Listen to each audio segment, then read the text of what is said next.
வணக்கம். இப்போது இருசக்கர வாகனங்களின் பயன்பாடு அதிக அளவில் பெருகிவிட்டது.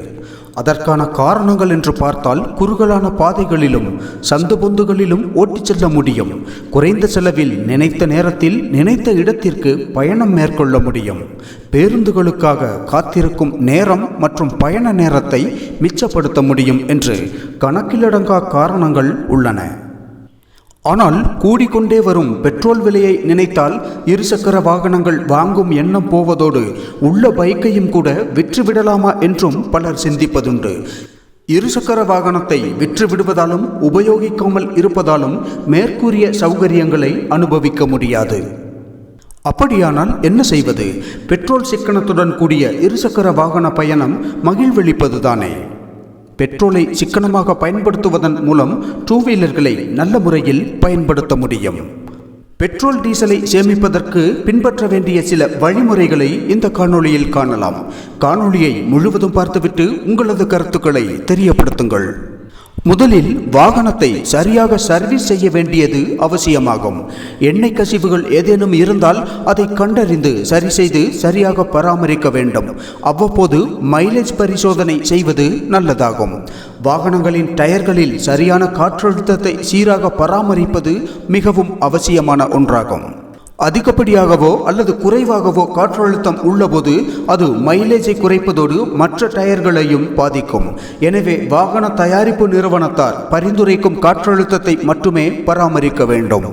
அதேபோல புதிய டயர்கள் மாற்றும் பொழுதும் வாகன தயாரிப்பாளர் பரிந்துரைத்த டயர்களை மட்டுமே பயன்படுத்த வேண்டும். சிக்னலில் 30 வினாடிக்கு மேல் நிற்க வேண்டியதிருந்தால் வாகனத்தை அணைத்துவிட்டு புறப்படும் நேரத்தில் ஸ்டார்ட் செய்து கொள்வது நல்லதாகும். காலை நேரங்களில் மட்டும் எரிபொருள் நிரப்புவது நல்லது. காரணம், எரிபொருளின் ஸ்பெசிபிக் கிராவிட்டி காலை நேரங்களில் அதிகமாக இருக்கும். எரிபொருள் டேங்கில் எப்பொழுதும் அரை டேங்கிற்கு மேல் எரிபொருள் இருக்கும்படி பார்த்து கொள்ள வேண்டும். இதனால் எரிபொருள் சரியான அழுத்தத்தில் செல்ல முடியும். வாகனத்தின் பராமரிப்பு மிகவும் அவசியமாகும். சரியான கால இடைவெளியில் பராமரிப்பு பணியை மேற்கொண்டு வந்தால் தேவையற்ற செலவுகளை தவிர்க்கலாம்.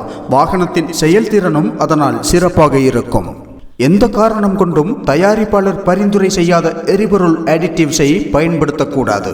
வாகனத்தை இயக்கும் பொழுது தேவையான அளவே ஆக்சிலரேட்டரை கொடுக்க வேண்டும். திடீரென அதிகப்படியான ஆக்சிலேட்டர் கொடுப்பதை தவிர்ப்பது மிகவும் நல்லது.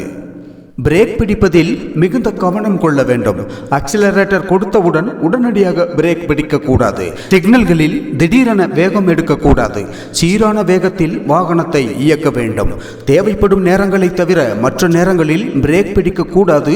எந்நேரமும் கிளட்சில் கால் வைப்பதும் தவறான விஷயமாகும். அதிக வேகம் மிகுந்த ஆபத்தானது. அதேபோல எரிபொருளும் அதிகம் தேவைப்படும்.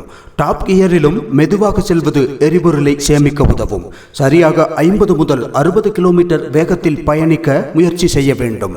கிளட்ச் மீது கியர் மாற்றும் பொழுது மட்டுமே காலினை வைக்க வேண்டும். அடிக்கடி கியர் மாற்றுவதையும் தவிர்ப்பது நல்லதாகும். டூ வீலரோ காரோ மிக அதிக வேகத்தில் ஓட்டுவது தவறாகும். அது பாதுகாப்புக்கு குந்தகம் விளைவிப்பதோடு பெட்ரோலையும் உறிஞ்சிவிடும்.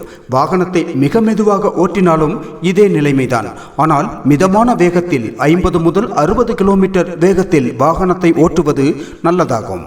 அதேபோல போக்குவரத்து நெரிசல் அதிகம் இருக்கும் போது வாகனம் ஓட்டுவதை ஓரளவு தவிர்க்க முயற்சிக்க வேண்டும். சிக்னல்களில் வண்டி என்ஜினை ஆஃப் செய்து விடுவது பெட்ரோலை சேமிக்க பெரிதும் உதவிகரமாக அமையும். வண்டியை ஸ்டார்ட் செய்தவுடனேயே ஆக்சிலரேட்டரை முறுக்கி சீரிப்பாயாமல் படிப்படியாக வேகத்தை அதிகரிப்பதால் பெட்ரோல் அனாவசியமாக வீணாவதை தடுக்க முடியும். டயரின் காற்றழுத்தத்தை அடிக்கடி பரிசோதித்துக் கொள்வது மிக மிக அவசியமாகும். அதேபோல செல்ல வேண்டிய இடத்திற்கு தெளிவாக வழியை தெரிந்து வைத்திருப்பதன் மூலம் அனாவசியமாக சுற்றி பெட்ரோல் வீணடிப்பதை தவிர்க்க முடியும். டேங்கில் தேவையான அளவு பெட்ரோலை நிரப்பினால் போதுமானதாகும்.